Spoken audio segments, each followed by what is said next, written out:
السلام عليكم ورحمة الله وبركاته. إن الحمد لله نحمده ونستعينه ونستغفره ونعوذ بالله من شرور أنفسنا ومن سيئات أعمالنا. من يهده الله فلا مضل له ومن يضلله فلا هادي له.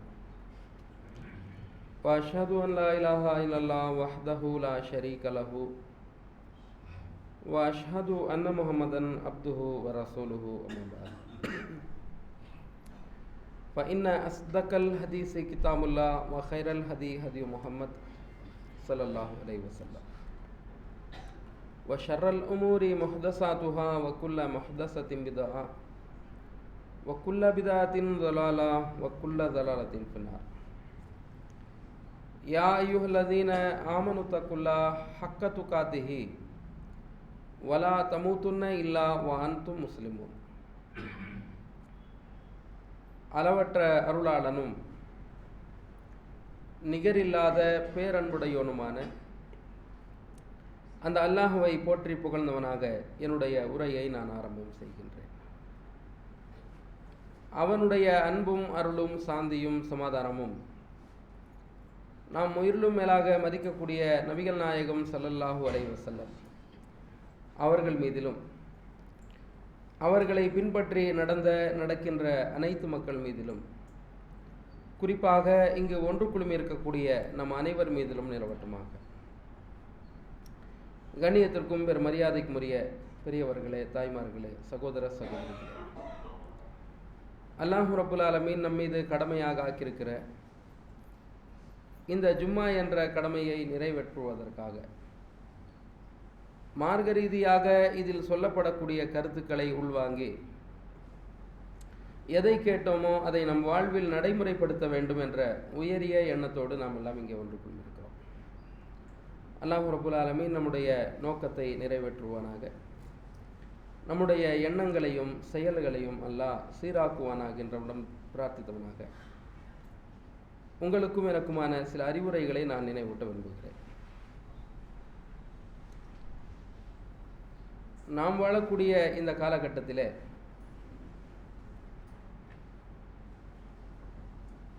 இளைஞர்கள் மற்றும் சிறுவர்களுடைய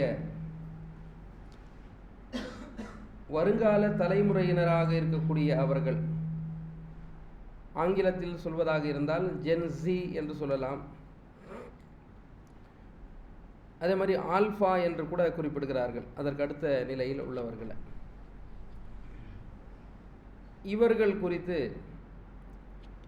நாம் அதிகம் பிரச்சாரம் செய்ய வேண்டிய காலகட்டத்தில் வாழ்ந்து கொண்டிருக்கிறோம். ஒரு காலம் இருந்தது, நாம் சிறுவர்களாக இருக்கும் பொழுது 80-90களில் எல்லாம் நம்முடைய காலத்தில் இருந்த தீமைகள் வித்தியாசமானது. நமக்கு பெற்றோர்கள் கூறிய அந்த அறிவுரைகள், நம்முடைய மூத்தோர்கள் நம்மை எல்லாம் தீமையான வழியிலிருந்து விலக்கிய வழிமுறைகள் எல்லாம் வித்தியாசமானது. ஆனால் இன்றைய தலைமுறையினருடைய அந்த வாழ்க்கை வழிமுறைகளும் அவர்களுடைய அந்த செயல்முறையெல்லாம் கவனித்து பார்க்கும் பொழுது நிறைய யதார்த்தமான நிகழ்வுகள் நீங்களே அறிந்திருக்கலாம். செல்போன் மூலமாக எப்படி ஒரு அடிமைத்தனம் அவர்களிடத்தில் நுழைந்திருக்கிறது, செல்போன்களில் உள்ள அப்ளிகேஷன்கள் சிலது, உதாரணமாக இன்ஸ்டாகிராம், ஸ்னாப்சாட், இது போன்ற ஒரு தகவல் தொடர்பு சாதனங்களாக இருக்கக்கூடிய இந்த அப்ளிகேஷன் மூலமாக ரீல்ஸ் மோகத்தில் எப்படியெல்லாம் இருக்கிறார்கள் என்றெல்லாம் பார்க்க முடிகிறது. அதே போன்று இந்த செல்போன்களில் வீடியோ கேம் எல்லாம் முன்னாடி டிவியில் உட்காந்து விளையாடுவாங்க. அதற்கென்று சில மூளை முடுக்குகளில் கடை இருக்கும், போய் அரை மணி நேரம் காசு கொடுத்து விளையாடிட்டு வரக்கூடிய நிலைகள். இப்போது அந்த செல்ஃபோன்களில் இந்த பப்ஜி போன்ற, ஃப்ரீ ஃபயர் போன்ற அந்த கேமை டவுன்லோடு செய்து ஒரு குழுவாக அமர்ந்து மணிக்கணக்காக விளையாடுகிறார்கள். அப்போ இவர்களுடைய அந்த நேரங்கள், இவர்களுடைய அந்த செயல்பாடுகள்லாம் நாம் பார்க்கும் பொழுது நமக்கு ரொம்ப கவலை அளிக்கக்கூடியதாக இருக்கிறது. ஒரு நீண்ட நெடிய நேரங்கள் தப்பான காரியங்களுக்காக, பொழுதுபோக்கான காரியங்களுக்காக, சிந்தனையை மழுங்கடிக்கக்கூடிய காரியங்களுக்காக பயன்படுத்துகிறார்கள். நமக்கு என்று இஸ்லாம் நிறைய கடமைகள் கூறி இருக்கிறது. என்ன கடமையெல்லாம் கூறி இருக்கிறது? அல்லாஹ்வுக்கு செய்ய வேண்டிய கடமை நமக்கு சொல்லப்பட்டிருக்கிறது. பெற்றோருக்கு செய்ய வேண்டிய கடமைகள் நமக்கு சொல்லப்பட்டிருக்கிறது. மனைவிக்கு செய்ய வேண்டிய, மனைவி கணவனுக்கு செய்ய வேண்டிய கடமைகள் இருக்கிறது. சமுதாயத்தில் செய்ய வேண்டிய கடமைகள் நமக்கு இருக்கின்றன. ஒரு முள்ளு வழியில் இருந்தால் கூட அதை அப்புறப்படுத்த வேண்டும் என்று வழிகாட்டிய மார்க்கம் இஸ்லாம். இப்படி சமூக பொறுப்புகள், சமுதாயத்தில் நடக்கக்கூடிய அநியாயத்துக்கு எதிராக குரல் கொடுக்கிறது. ஒடுக்கப்பட்ட, பாதிக்கப்பட்ட மக்களுக்கு குரல் கொடுக்கிறது. இதில் எல்லாம் நம்ம ஈடுபடுத்தணும்.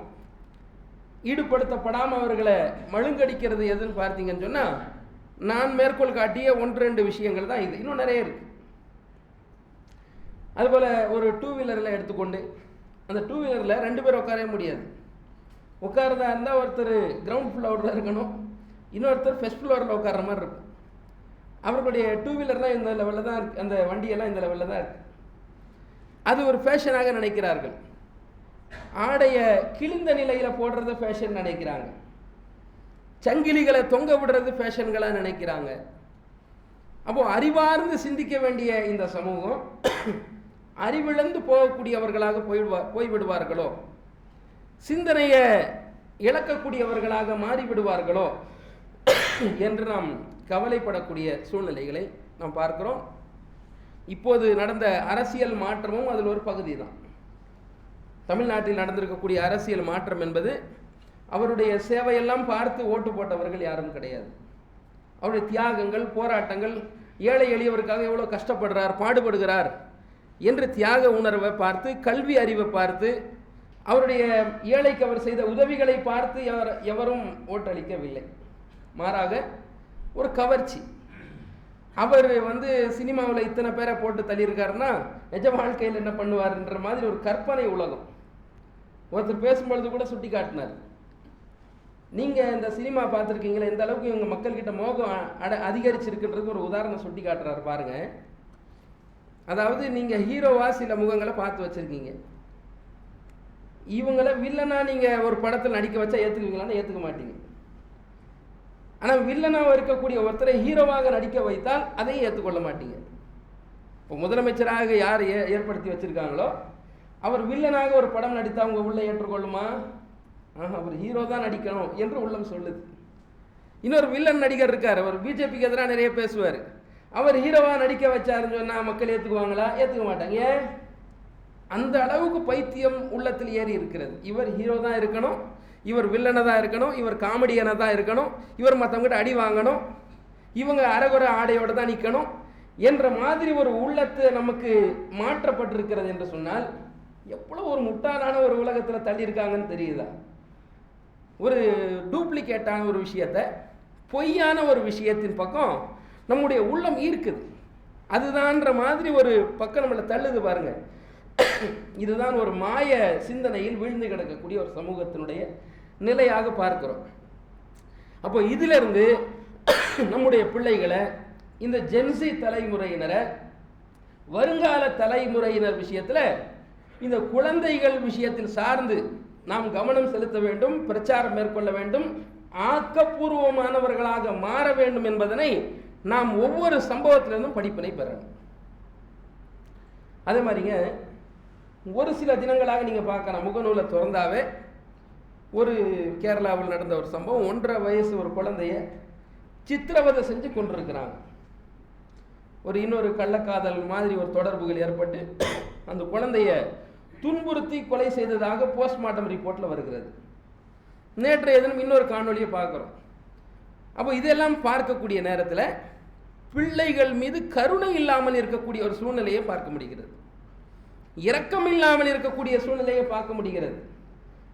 வேண்டாவிருப்பாக குழந்தைகளை பெற்று எடுக்கக்கூடியவர்களாக, அதை முறையற்ற முறையில் அது ஒரு பொடும்போக்கு தன்மையாக கையாளக்கூடிய நிலையெல்லாம் பார்க்க முடிகிறது.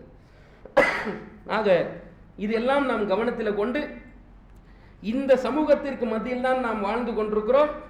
நம்முடைய குடும்பத்தில் இது போன்ற ஒரு பாதிப்புகள் வந்துவிடக் கூடாது என்றால் இஸ்லாம் கூறக்கூடிய அறிவுரைகளை நாமும் உள்ளத்தில் வாங்கி நம் தலைமுறையினருக்கும் அந்த அறிவுரைகளை சேர்க்கக்கூடியவர்களாக, பிரச்சாரம் செய்யக்கூடியவர்களாக நாம் மாறி நாம் வாழ்க்கையில் இஸ்லாமிய மார்க்கத்தை கடைபிடிக்கக்கூடியவர்களாக இருப்போமானால் இன்ஷா அல்லாஹ் இந்த சமூகத்தில் மாற்றத்தை ஏற்படுத்தி விடலாம். முதலாவது 1-2 விஷயங்களை நான் மேற்கோள் காட்டுகிறேன். ரசூலுல்லாஹி ஸல்லல்லாஹு அலைஹி அவர்கள் எப்படி ஒரு இரக்கத்தை, ஒரு அன்பை, ஒரு பாசத்தின் மூலமாக ஒரு குழந்தையை, ஜென்சி தலைமுறையை மாற்றி அமைத்தார்கள் என்பதை நம்ம போதனைகள் மூலமாக தான் பார்க்குறோம். ஒரு கடுமையின் மூலமாக மாற்ற முடியாது, ஒரு கோபத்தின் மூலமாக மாற்ற முடியாது, ஒரு ஆத்திரத்தின் மூலமாக மாற்ற முடியாது, அன்பால் மாற்ற முடியும் என்பதற்கு உதாரணம் ரசூலுல்லாஹி ஸல்லல்லாஹு அலைஹி வஸல்லம் அவர்கள் மட்டும்தான். அவர்களை குறித்து அல்லாஹ் குர்ஆன்ல குறிப்பிடுகிறான், ஃபபிமா ரஹ்மத்தின் மினல்லாஹி லின்த லஹும் வலவ் குன்த ஃபzzன் கலீதல் கல்ப் லன்ஃபது மின் ஹவ்லிக. நபியே, அல்லாஹ்வுடைய அருள் காரணமாக நீங்கள் மக்களிடத்தில் மென்மையாக நடக்கிறீர்கள். அல்லாஹ்வுடைய அருள் அது. நீங்கள் மென்மையாக நடக்கிறீங்களே, அல்லாஹ் உங்களுக்கு செய்த மிகப்பெரிய அருள். நீங்கள் ஒரு சிடுமூஞ்சியாக இருந்திருந்தால், கடின சித்தம் கொண்டவராக நீங்கள் இருந்திருந்தால், உங்களை விட்டு என்றோ அந்த மக்கள் ஓடி போயிருப்பார்கள், விரண்டு போயிருப்பார்கள் என்று அல்லாஹ் கூறுகிறார்.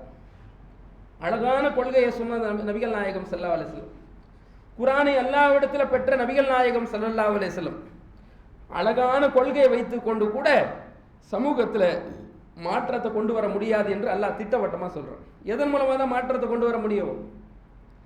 நீங்கள் மென்மையாக நடக்கிறீங்க பாருங்க, அல்லாஹ் உங்களுக்கு அருள் செய்திருக்கிறான் பாருங்க, அதன் மூலமாக தான் மக்கள் இடத்துல மாற்றத்தை கொண்டு வர முடியும். கிட்ட வருவாங்க உங்ககிட்ட. சிடுமூஞ்சியாக நீங்கள் இருந்திருந்தா, கடும் போக்கு உள்ளவர்களாக நீங்கள் இருந்திருந்தா, மக்கள் உங்களுக்கு முன்னாடி கூட வந்திருக்க மாட்டாங்க, விரண்டு போயிருப்பாங்கன்னு அல்லாஹ் சொல்லி காட்டுகிறார். ஒரு சில சம்பவத்தை நான் மேற்கொள் காட்டுறேன் பாருங்க. ரசூலுல்லாஹி ஸல்லல்லாஹு அலைஹி வஸல்லம் அவர்கள் கூறிய சட்டம் என்ன? அதாவது சலாம் சொல்லக்கூடிய விஷயத்தில் சிறியவர்கள் பெரியவருக்கு சலாம் சொல்ல வேண்டும், நடந்து செல்பவர் உட்கார்ந்து இருக்கக்கூடியவருக்கு சலாம் சொல்ல வேண்டும், குறைவான எண்ணிக்கை உள்ளவர்கள் அதிகமான எண்ணிக்கைக்கு உள்ளவருக்கு சலாம் சொல்ல வேண்டும் என்பது நபிகளார் கொண்டு வந்த சட்டம். இதை நீங்கள் புகாரியில் 6231வது ஹதீஸில் பார்க்கலாம். அதாவதுங்க, சின்ன பசங்க பெரியவங்களுக்கு சலாம் சொல்லணும், நடந்து போகிறவங்க உட்கார்ந்துட்டு இருக்கவங்களுக்கு சலாம் சொல்லணும், அதே மாதிரி குறைவாக இருக்கக்கூடிய நபர்கள் தான் அதிகமான எண்ணிக்கை உள்ளவர்களுக்கு சலாம் சொல்லணும் என்று நபிகள் நாயகம் ஸல்லல்லாஹு அலைஹி வஸல்லம் வழிகாட்டி இருக்கிறாங்க. ஆனால் அவங்க உயர்ந்த இடத்துல இருக்கிறாங்க, வயசில் மூத்தவர்களாக இருக்கிறாங்க. அவங்க சின்ன பிள்ளைகள் விளையாடி கொண்டிருக்கும் பொழுது கடந்து போவாங்க. ரசூலுல்லாஹி ஸல்லல்லாஹு அலைஹி அவர்கள் சின்ன பிள்ளைகளை பார்த்து அஸ்ஸலாமு அலைக்கும் என்று சொல்லுவாங்க. அனஸ் ரலியல்லாஹு அறிவிக்கிறார், சின்ன பிள்ளைகளை பார்த்து அனஸ் சலாம் சொல்கிறார். சொல்லிட்டு கூறுகிறார், இப்படித்தான் நபிகள் நாயகம் ஸல்லல்லாஹு அலைஹி வஸல்லம் அவர்கள் சின்ன பிள்ளைகளை கடந்து போகும் பொழுது சலாம் சொல்வார்கள், அவர்களை பார்த்து நானும் சலாம் சொல்கிறேன் என்ற வழிமுறையை கற்றுக் கொடுக்கிறார் அனஸ் ரலியல்லாஹு அன்ஹு அவர்கள் நபிகள் நாயகம் ஸல்லல்லாஹு அலைஹி வஸல்லம் அவர்களிடமிருந்து. சின்ன பிள்ளைகளுடைய உள்ளத்துல எப்படிப்பட்ட ஒரு மாற்றத்தை ஏற்படுத்துன்றதை பாருங்க. ஒரு பெரிய ஆளுங்க, ஒரு பெரிய ஒரு ஐஏஎஸ் ஐபிஎஸ்னு வச்சுக்கோங்க, பெரிய ஒரு அதிகாரி சின்ன பிள்ளை பார்த்து அஸ்ஸலாமு அலைக்கும் சொன்னா அந்த பிள்ளையினுடைய உள்ளம் எப்படி இருக்கும்? இவ்வளோ பெரிய ஆள் நம்மளை பார்த்து சலாம் சொல்றாருன்னு அடுத்த முறை அவன் என்ன செய்வான்? வரும்பொழுது அஸ்ஸலாமு அலைக்கும் சொல்லுவான். நீங்க யாரையும் விடுங்க, தெரியாதவர்களை பார்த்து நீங்க அஸ்ஸலாமு அலைக்கும் சொல்லி பாருங்க, அடுத்தவர் முண்டி அடிச்சுக்கிட்டு அவர் உங்களுக்கு சலாம் சொல்ல வருகிறார். இப்படி மரியாதை என்பது கொடுப்பதின் மூலமாகத்தான் வருகிறது என்ற ஒரு கான்செப்ட் இதில் இருக்கா இல்லையா? மரியாதை தானாக வந்துடாதுங்க, நாம் அதை கொடுக்கணும். அது சின்ன பிள்ளையாக இருக்கட்டும், பெரியவங்களாக இருக்கட்டும், பணக்காரனாக இருக்கட்டும், ஏழையாக இருக்கட்டும். இங்கிலீஷில் சொல்லுவாங்களே டேக் ரெஸ்பெக்ட்னு சொல்லுவாங்களே, நீங்கள் ஒரு மரியாதையை கொடுத்து மரியாதை வாங்கணும்னு சொல்லி. அப்போ அந்த அடிப்படையில் நபிகள் நாயகம் ஸல்லல்லாஹு அலைஹி வஸல்லம் அவர்கள் சின்ன பிள்ளைகள் விஷயத்தில் சலாம் விஷயத்தில் காட்டி கொடுத்த விஷயத்தை பார்க்குறோம். அதே மாதிரி அனஸ் எல்லாமே அனஸ் தான் இந்த விஷயத்தை அறிவிக்கிறார். சின்ன பிள்ளைகள் சார்ந்து நபிகள் நாயகம் ஸல்லல்லாஹு அலைஹி வஸல்லம் அவர்கள் நடந்துகிட்ட முறையை அவர் தான் அறிவிக்கிறார். அனஸ் ரலியல்லாஹு ஒரு தம்பி இருந்தார், அவர் பேர் அபு உமைர். உம்மு சுலைம் அபு தல்ஹா அவர்களுக்கு பிறந்த ஒரு குழந்தை தான் அபு உமைர். இந்த அனஸ் ரலியல்லாஹு அவர்கள் அபு தல்ஹாக்கு பிறக்கல, முந்தைய கணவர் மூலமாக மாலிக் என்பவருக்கு உம்மு சுலைம் மூலமாக பிறந்தவர் தான் யார்? இந்த அனஸ் ரலியல்லாஹு அவர்கள். உம்மு சுலைம் தான் அவங்களுக்கு தாய். இந்த அபு உமைருக்கு அவங்க தான் தாய், தகப்ப மட்டும்தான் வேற. இது 2 பேர் அண்ணன் தம்பிங்க. அந்த பையனை பற்றி இவர் குறிப்பிடுகிறார், அனஸ் ரலியல்லாஹு குறிப்பிடுகிறார். ஒரு சின்ன குருவியை வச்சு அந்த பையன் அபு உமைர் விளையாடிக்கிட்டு இருப்பான். ரசூலுல்லாஹி ஸல்லல்லாஹு அலைஹி வஸல்லம் அவங்க பார்த்து கவிதை நடையில் கேட்பாங்க. சின்ன பிள்ளைகிட்ட உட்காந்து பேசுவாங்க ரசூலுல்லாஹ்.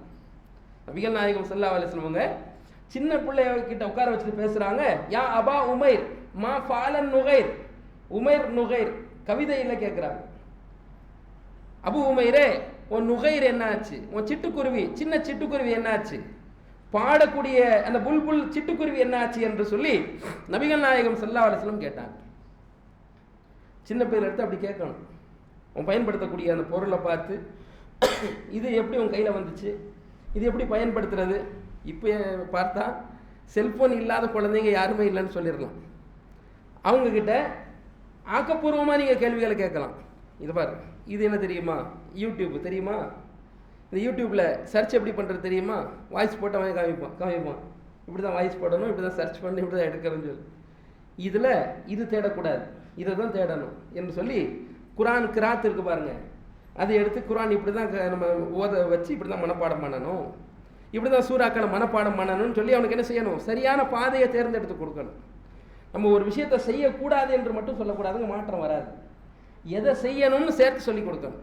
அதன் மூலமாக தான் மாற்றம் வருமே தவிர இதை செய்யாத இதை செய்யாத என்று சொல்லி அதோட கடந்து போயிடுறாங்க.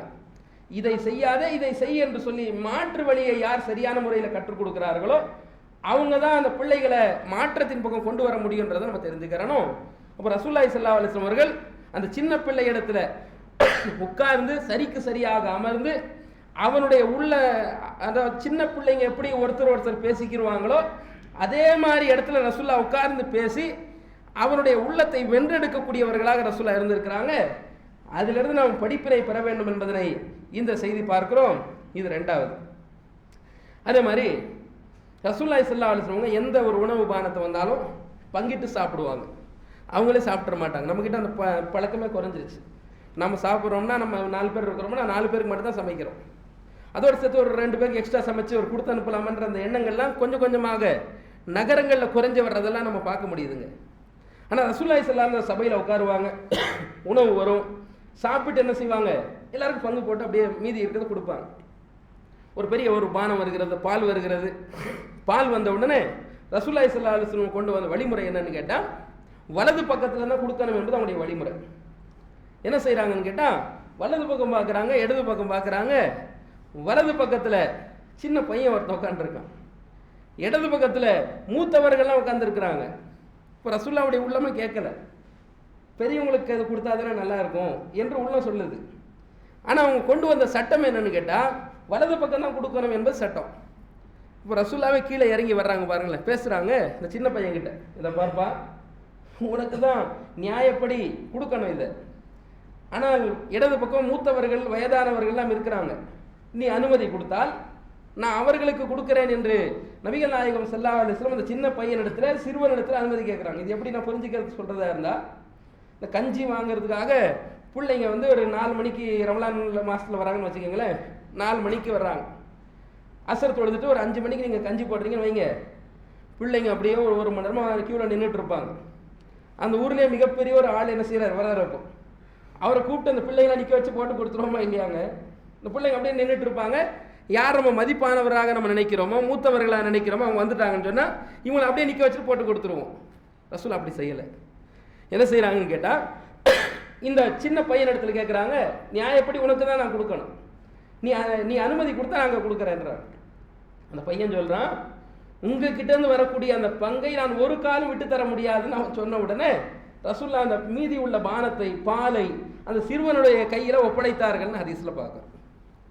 அங்கே தான் ரசூலுல்லாஹ் தனிச்சு நிற்கிறார். ஏன் அங்கே ரசூலுல்லாஹி ஸல்லல்லாஹு அலைஹி வஸல்லம் தனிச்சு நிற்கிறாங்கன்னு கேட்டால் ரசூலுல்லாஹ் கிட்ட என்ன செய்யாது, அந்த பாரபட்சம் இருக்காது, ஆளை பார்த்து நீதி வழங்குறது இருக்காது, ஏழை பணக்காரன்ற மாதிரி உள்ளத்தில் பாகுபாடுலாம் இருக்காது. அவங்க கொண்டு வந்த கொள்கையில் கரெக்டாக நிற்பாங்க ரசூலுல்லாஹ்.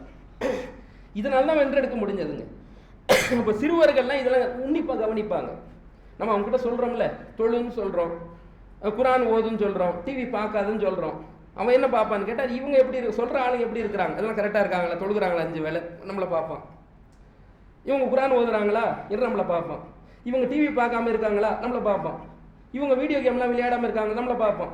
ரீல்ஸ் பார்க்காம இவங்க இருக்கா, நம்மளை பார்ப்போம். நாம் எதை செயல்முறையில் செய்கின்றோமோ அதுதான் அவர்களிடத்தில் மாற்றங்கள் வருமே தவிர நம்ம அறிவுரை சொல்கிறோம் பாருங்க, அதெல்லாம் ஒரு சதவீதத்துக்கு கூட மாற்றங்கள் வராதுங்க. அப்போ நபிகள் நாயகம் ஸல்லல்லாஹு அலைஹி வஸல்லம் செயல்லையும் அதை காட்டி கொடுத்தாங்க, மாற்றங்கள் வந்ததை நம்ம பார்க்குறோம். இதுவும் புகாரியில் வரக்கூடிய ஒரு ஹதீஸாக இருக்கிறது. அதே மாதிரி எத்தனை செய்தி பாருங்க. அம்ர் இப்னு அபி ஸலமான், உமர் இப்னு அபி ஸலமான் ஒருத்தர் ரசூலுல்லாஹி ஸல்லல்லாஹு அலைஹி வஸல்லம் மடியிலேயே, அதாவது அரவணைப்பிலேயே வளரக்கூடியவராக இருக்கிறார். இங்கே எடுக்கிறாரு, அங்கே எடுக்கிறார், சின்ன பையன் நடுவில் எடுக்கிறாரு, கடைசி எடுக்கிறார், சாப்பிட்றார்.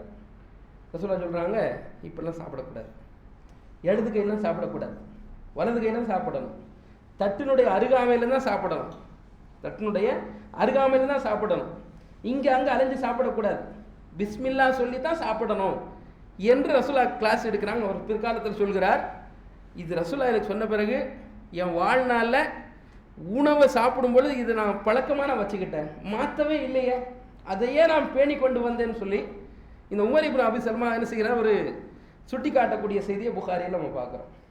எல்லா இடத்துலையுமே நபி ஸல்லல்லாஹு அலைஹி அவர்கள் அவங்க தொழுகையிலையும் சரி, சாப்பிட்ற நேரத்துலையும் சரி, அன்றாட நடவடிக்கையிலையும் சரி, விளையாடுற விஷயத்திலையும் சரி, எல்லாத்துலேயுமே சிறுவர்களை நபி ஸல்லல்லாஹு அலைஹி அவர்கள் வென்றெடுப்பதற்காக, நன்மையான காரியத்தின் பக்கம் கொண்டு வருவதற்காக, தீமையான காரியத்தின் பக்கம் விளக்குவதற்காக வெறுமனே குரான் ஹதீஸினுடைய போதனையை மட்டும் அவங்க கொண்டு மாற்றி விடலை, அவங்களுடைய நடவடிக்கை மூலமாக தான் மாற்றினாங்கன்றதை நம்ம தெரிஞ்சுக்கிறோம்.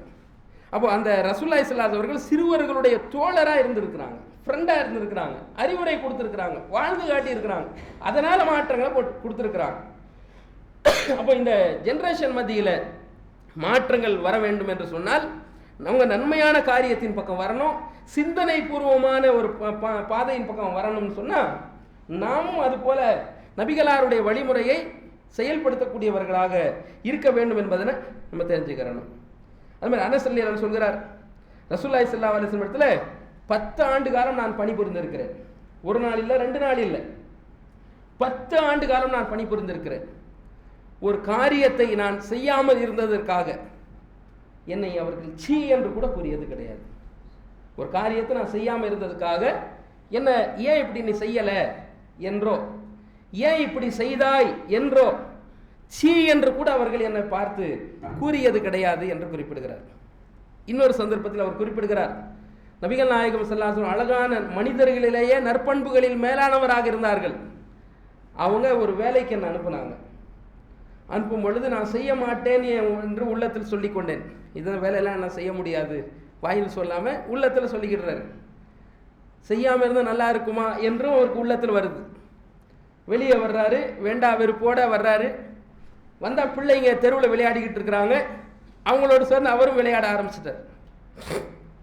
விளையாட ஆரம்பித்த பிறகு அவர் குறிப்பிடுகிறார், இப்படிய நேரம் கடந்து போயிடுச்சு. இப்போ ரசூலுல்லாஹி ஸல்லல்லாஹு அலைஹி அவர்கள் என்னுடைய பின்னாடி உள்ள பகுதியை பிடிச்சி திருப்பினாங்க. நான் திரும்பி பார்த்தா ரசூலுல்லாஹ் சிரிச்சுக்கிட்டு இருந்தாங்க. நீ போகலையா, நான் அனுப்புன உன்னை வேலைக்கு நீ போகலையான்னு கேட்டாங்க. இப்போ போகிறேன்னு கிளம்பி நான் போயிட்டேன் என்றதை அவர் அறிவிக்கிறார். நாம் இப்படி ஒரு பிள்ளைய வேறு வேலைக்கு அனுப்பி அவன் போகவில்லை என்றால் அவனை அடிச்சுட்டு தான் நம்ம அடுத்த அறிவுரையாக சொல்லுவோம். எவ்வளோ நேரம் ஆச்சு நான் அனுப்பி, நீ இதை இன்னும் போகாமல் இருக்குன்னா என்னன்னு சொல்லி ஒரு திட்டுவதன் மூலமாகவோ ஒரு அடிப்பதன் மூலமாகத்தான் அடுத்த அறிவுரையை சொல்லுவோம். ரசூல் அப்படி சொல்ல, சிரிச்ச நிலையில் திரும்பி பார்க்குறாரு, இப்போ போயிடுறேன் என்ற ஒரு கிளம்பி போன சம்பவத்தை எல்லாம் அனஸ் ரலியல்லாஹு அவர்கள் அறிவிக்கிறத பார்க்குறோம். அப்போ இப்படி ஏராளமான அறிவுரைகள் சிறுவர்கள் சார்ந்து நபிகள் நாயகம் ஸல்லல்லாஹு அலைஹி வஸல்லம் நடந்த விஷயத்தை பார்க்குறோம்.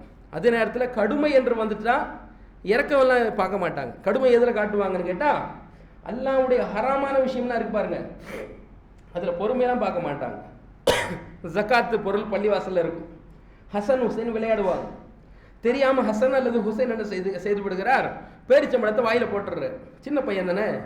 ரசூலுல்லாஹ் ஓடி அந்த தலையில் இங்கே தட்டி துப்ப வைக்கிறாங்க.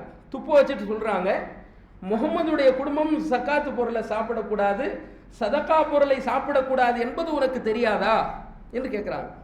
இந்த தெரியாதான்ற அந்த வார்த்தை என்ன காட்டுது தெரியுமா? பல முறை அதை சொல்லியிருக்காங்கன்னு காட்டுது. அம்மா அலிம்த, உனக்கு தெரியாதா, தெரியவில்லையா? அண்ணா ஆல முகமதில்லா யாக்குலுன சதகா, முகமதுடைய குடும்பம் ஜக்காத் பொருள் சதக்கா பொருள் சாப்பிடக்கூடாது என்பது உனக்கு தெரியவில்லையா என்று கேட்பதின் மூலமாக இதற்கு முன்னாலே சொல்லியிருக்கிறாங்க. முகமதுடைய குடும்பம் ஜக்காத் பொருளை சதக்கா பொருளை சாப்பிடக்கூடாது என்று சொல்லியிருக்கிறாங்க. அவர் சாப்பிட்டாரு, சின்ன பையன் தானே. உனக்கு தெரியலையான்னு கேட்குறாங்கன்னு சொன்னால் ஹராமான ஒரு காரியத்தை ரசூலா செய்ய விட்டுற மாட்டாங்க. அப்படியே கோவப்படுவாங்க. அப்படியே அங்கே நின்று அதை அதட்டி அதை சரி செய்யக்கூடியவர்களாக ரசூலா இருந்திருக்கிறாங்க. மற்ற இடங்கள்ல நீங்கள் பாருங்க, அன்பை அவ்வளோ வெளிப்படுத்துவாங்க. உங்கள் கிராமவாசி என்ன செய்கிறார்? ரசூலா முத்தம் கொடுக்கறத பார்க்குறாரு குழந்தைகளை. நான்லாம் எனக்கு 10 குழந்தை இருக்கு, நான் முத்தமே கொடுக்கறது இல்லை அப்படின்னு சொல்றாரு அவர். இப்போ ரசூலா சொல்றாங்க, அன்னஸா அல்லாஹு மின் கல்பிக்க ரஹ்மா, அல்லாஹ்வுடைய உள்ளத்தில் இரக்கத்தை கலட்டி எடுத்து விட்டால் நான் என்னப்பா செய்ய முடியும்ன்றாங்க ரசூலா. முத்தம் கொடுத்ததே இல்லையா குழந்தைக்கு? நீ உன் உள்ளத்தில் இரக்கம் அல்லாஹ் கலட்டி எடுத்து விட்டான், நான் என்ன செய்ய முடியுன்றாங்க. இறக்க வேணுன்றாங்க, அன்பு வேணுன்றாங்க, பாசம் வேணுன்றாங்க. தொழுகையில கூட சில நேரம் பார்க்குறோம், சஜிதாவில் அவர்கள் இருப்பார்கள். சஜிதாவில் இருக்கக்கூடிய அந்த நேரத்தில் தாமதமாயிடும் சில நேரத்தில். ஏன்னு கேட்டால் அந்த சின்ன பிள்ளைகள் ரசூலாவுடைய முதுகில் என்ன செய்வாங்க, உட்கார்ந்துருப்பாங்களாம். அதனால ரசூலா எழுந்திரிக்காம தாமதப்படுத்துவார்கள்னு ஹதீஸில் பார்க்க முடியுது. நம்ம பள்ளிவாசலுக்கு கூப்பிட்டு வர மாட்டோம். ஏன்? மனைவி சொல்லுவாங்க, அழைச்சிட்டு போங்கன்னு வாங்க. அவன் போனால் இங்கே ஓடுறான், அங்கே ஓடுறான், ஒழு செய்கிற இடத்துல தண்ணி எடுத்து இங்கே தெளிக்கிறான், பள்ளிவாசலை சத்தம் போடுறாங்க, நான் அழைச்சிட்டு போக மாட்டேன்னு சொல்லக்கூடியவர்களாக நாம இருக்கிறோம். ரசூலா ஜமாத் தொழுகையில் இமாமா நிற்கிறாங்க, முதுகில் அந்த பையன் ஏறி உட்கார்ந்ததுக்காக ஜமாத்தையே தாமதப்படுத்துகிறாங்க. குழந்தைகளை சிறு பிராயத்தில் நீங்கள் தொழுகைக்கு பயிற்சி கொடுக்கவில்லை என்று சொன்னால் பெரியவன் பிறகு அவன் எப்படி வருவான்? சின்ன பிள்ளைகள் பள்ளிவாசலை நிரப்பினால்தான் வருங்கால தலைமுறையினருடைய ஒரு பள்ளிவாசல் களமாக அது இருக்கும். நம்ம அடையாளப்படுத்துறது இல்லைங்க. அவன் பருவ வயசு ஆன பிறகு பார்த்துக்கறலாம் என்ற மாதிரி இருக்கிறோம். சின்ன பிள்ளைகளை 5 மணிக்கு எழுப்பி தூக்கத்தில் அவன் டிஸ்டர்ப் பண்ணணும், தூங்கட்டும் கொஞ்ச நேரம் என்று இரக்கம் காட்டக்கூடிய அடிப்படையில் தூங்க வைக்கக்கூடியவர்களாக பெற்றோர்கள் இருக்கிறாங்க. அப்படிலாம் இருக்கக்கூடாது. நன்மையான காரியத்தை நாமும் செய்யக்கூடியவர்களாக இருக்கணும், பிள்ளைகளையும் செய்ய வைக்கக்கூடியவர்களாக இருக்கணும். தீமையான காரியத்தை நாமும் செய்யக்கூடாது, அவர்கள் செய்தால் முறையாக கண்டிக்கக்கூடியவர்களாகவும் இருக்க வேண்டும். இப்படிப்பட்ட சில அறிவுரைகள் மூலமாக, செயல்முறைகள் மூலமாகத்தான் இந்த தலைமுறை மத்தியில் மாற்றங்கள் ஏற்படுத்த முடியும் என்பதனை நாம் படிப்பினையாக பெற்று வாழ்க்கையில் நடைமுறைப்படுத்தக்கூடிய நன்மக்களாக அல்லாஹ் உங்களையும் என்னையும் ஆக்கி அருள் புரிவார்கள் என்று கேட்டு என்னுடைய முதல் உரையை நிறைவு செய்கிறேன்.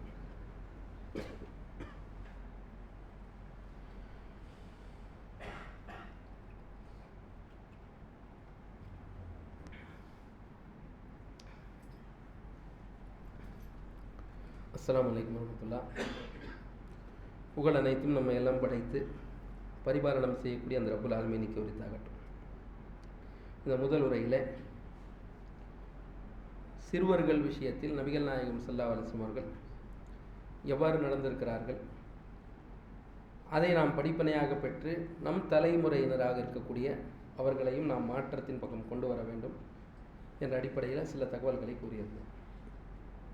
இந்த இரண்டாம் முறையில் ஒரு அறிவிப்பு மட்டும் செய்தவனாக நான் முடித்துக் கொள்கிறேன். தமிழ்நாடு தௌஹீத் ஜமாத் தலைமை சார்பாக மதுரை அவனியாபுரத்திலே ஹாஸ்டல் வசதியோடு, தங்கும் வசதியோடு பெண்களுக்கு ஆலிமா வகுப்பு நடைபெற்று வருகிறது. 1 வருட வகுப்பு. மேலப்பாளையம் அல் இர்ஷாதில் 3 வருஷம் வகுப்பு பெண்களுக்கு தங்கும் வசதியோடு நடக்குது, அது தனி.